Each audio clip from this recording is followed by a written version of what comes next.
Good morning, class. Second, today I'm going to start your chapter 5, The Clever Fox. Warm up. Some animals are wild and found in jungles. कुछ animals जो हैं wild होते हैं और जंगल में पाए जाते हैं और वो बाहर they cannot be kept at home. उनको बाहर जो है होम पे नहीं रखा जा सकता है. और सम अदर्स आर डोमेस्टिक. कुछ एनिमल्स डोमेस्टिक होते हैं और कुछ जो होते हैं वो पेट्स होते हैं. तो जैसे आप ये 4 पिक्चर्स देख रहे हैं, यहाँ पे आपका टाइगर जो है वो वाइल्ड एनिमल है, कैट जो है वो आपकी डोमेस्टिक है, डॉग आपका डोमेस्टिक है, एंड जो आपका वुल्फ है वो भी आपका एक डोमेस्टिक वाइल्ड एनिमल है. अब रीडिंग है इसमें एक बार की एक रात जो है एक फॉक्स जो था, लोमड़ी जो था, वो फॉरेस्ट में घूम रहा था तो अपने भोजन की तलाश में.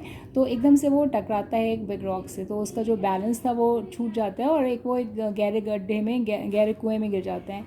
अब वो काफ़ी बाहर निकलने की कोशिश करता है लेकिन वो बाहर नहीं निकल पाता है क्योंकि वो जिसकी जो वॉल्स थी उस वेल की वो बहुत ही फिसलाहट से भरी होती हैं.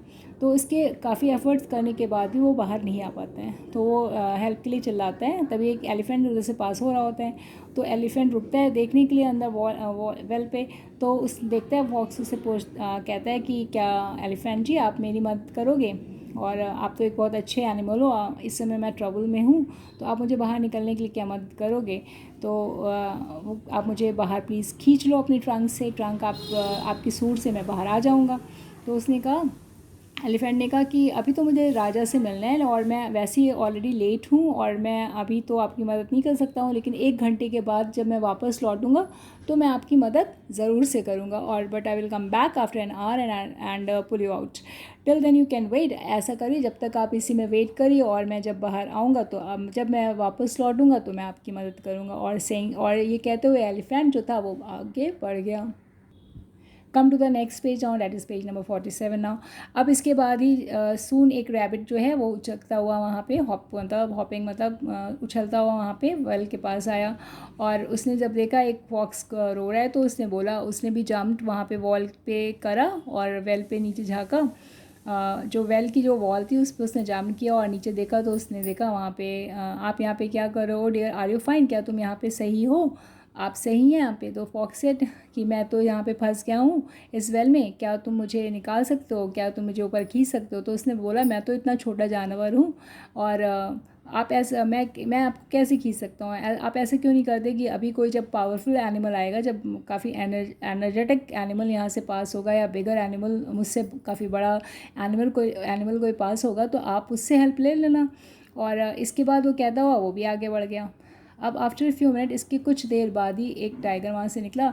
उसने टाइगर वहाँ से पास हुआ तो the fox pleaded for help. Fox ने फिर से उससे विनती करी कि आप मुझे मतलब कोई बाहर निकाल दे. तो टाइगर सेड शो, मैं तुम्हारी मदद कर सकता हूँ लेकिन तुम्हें रात में मेरे साथ डिनर ज्वाइन करना पड़ेगा. तो उसने कहा कि that would be so great, वो बहुत अच्छी बात होगी. तो फॉक्स समझ गया कि वो उसको खाना चाहता है. उसने बोला कि उसके बाद उसको एक प्लान आया. उसने कहा कि अभी अचानक से मुझे बहुत गर्म सी फील होने लगी है, मैं सोच रहा हूँ कि मुझे यहाँ पे थोड़ी देर वेल पे और मतलब इस कुएँ में थोड़ी देर और बैठे रहना चाहिए कि अपनी मेरी बॉडी जो है थोड़ी कूल हो जाए, ठंडी हो जाए, और मैं अपने आप को बाद में ही बाहर खुद से मैं निकल जाऊँगा और आपसे किसी दिन फिर से मिलता हूँ आपके साथ डिनर करने के लिए. इस तरह से उसने एक प्लान करा और इस तरह से उसने एक आइडिया निकाला अपने लाइफ को सेव करने के लिए. तो उसने कहा, टाइगर ने कहा ठीक है, वो ऐसे कहता वो भी चला गया.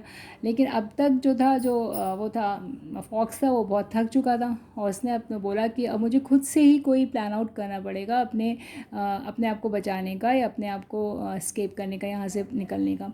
तो उसने एक आइडिया सोचा और उसने एक अच्छे से मतलब तेज़ी से गाना शुरू कर दिया. तभी एक गोट वहाँ से जा रही थी. तो उसने जब फॉक्स की आवाज़ को सुना तो उसने उस वेल में झाँका और बोला कि आप यहाँ पे क्या कर रहे हो.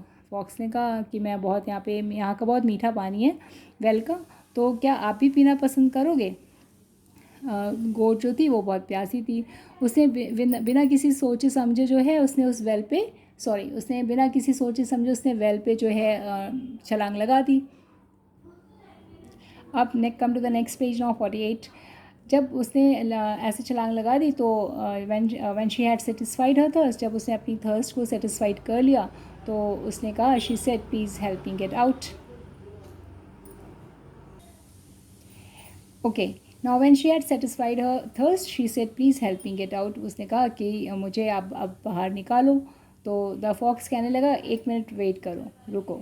ही asked the goat to stand on our hand legs. उसने कहा कि तुम ऐसा करो, गोट से बोला कि तुम अपने हैंड लेग्स, पीछे के बैक्स के जो लेग्स होते हैं उस पर खड़ी हो जाओ। और जैसे ही वो उसने ऐसा करा, वो क्विकली उस पर क्लाइम किया और ऑन अ बैक, उसके बैक पर उसने क्लाइम किया और jumped out of the well, और उसने वेल के बाहर छलांग लगा दी। द गोट आज the fox to help her get out. उसने गोट ने बोला फॉक्स से कि आप मुझे तो हेल्प करो, मुझे बाहर निकालो। तो फॉक्स ने कहा you are a foolish goat, तुम एक बेवकूफ़ गोट हो, और you should have thought of a way of getting out before jumping too. और तुम्हें ये सोचना चाहिए कि तुम किस तरह से बाहर आओगी, तुमने पहले ही छलांग लगा दी।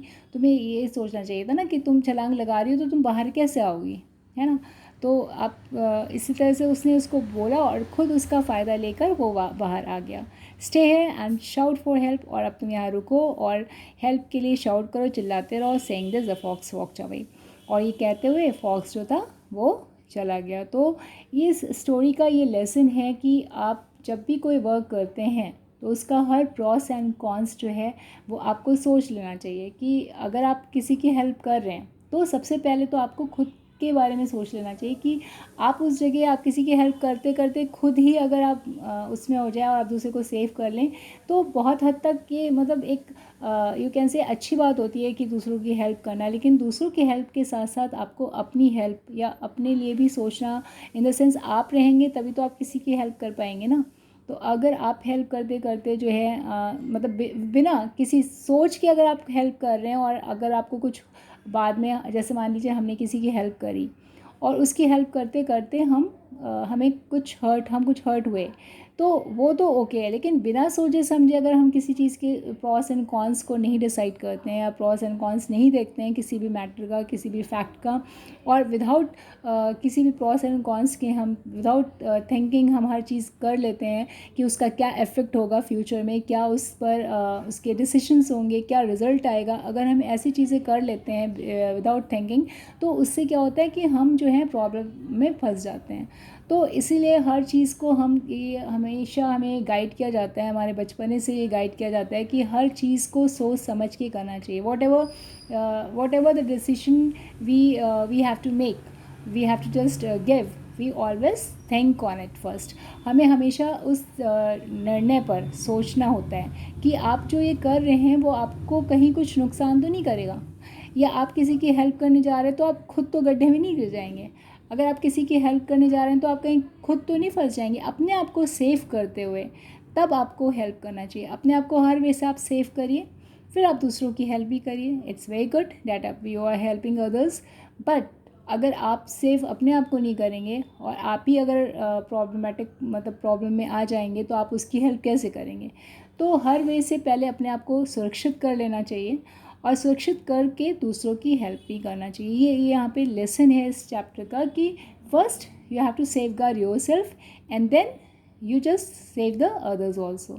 आप सेव करिए अदर्स को भी, लेकिन पहले अपने आप को आप सेव कर लीजिए। You have to save your self first. So यहाँ पे जो आपकी स्टोरी का लेसन ये था, क्योंकि गोट जो थी उसने बिना सोचे समझे कि वो कैसे बाहर आएगी वेल के, और किस तरह से मतलब वो बिना वो उसने सोचा कि मैं हेल्प करूं, और उसको प्यास भी लगी थी तो इसलिए वो नीचे कूद गई। उसने ये नहीं सोचा कि किस तरह से वो फिर आप आफ्टर ड्रिंकिंग वाटर वो किस तरह से बाहर आएगी।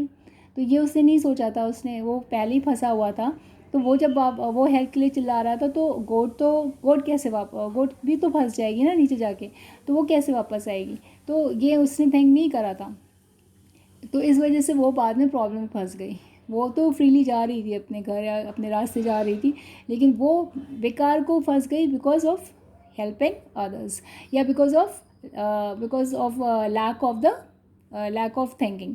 तो यहाँ पे इस वजह से हमें ये बोला जाता है कि आप जो है आप अपनी थिंकिंग को स्ट्रॉन्ग करिए, और थिंकिंग को हमेशा आप सोचिए, चीज़ों पर विचार करना इसलिए बोला गया है कि थिंक ऑन एवरी मैटर। हमेशा हमें चीज़ों पर थिंक करने के लिए बोला जाता है। और जो थिंकिंग चीज़ होती है, थिंकिंग करना जो होती है बहुत अच्छी चीज़ होती है, बिकॉज उससे हम बहुत एक तो इमेजिनेटिव बनते हैं, एक तो हमारी ये क्रिएटिविटी बढ़ती है ऑफ हर चीज़ को जानने समझने की, हमारी अंडरस्टैंडिंग बढ़ती है ऑफ द मैटर। तो ये चीज़ बहुत अच्छी होती है। इस वजह से थिंक ऑन एवरी इशू। हर चीज़ पे आपको थिंक करना चाहिए। तो यहाँ पे अपने चैप्टर को रोकते हैं और जो next part of this chapter whatever the question answers and exercise part that we will try to complete at our next turn. So class, till then, goodbye.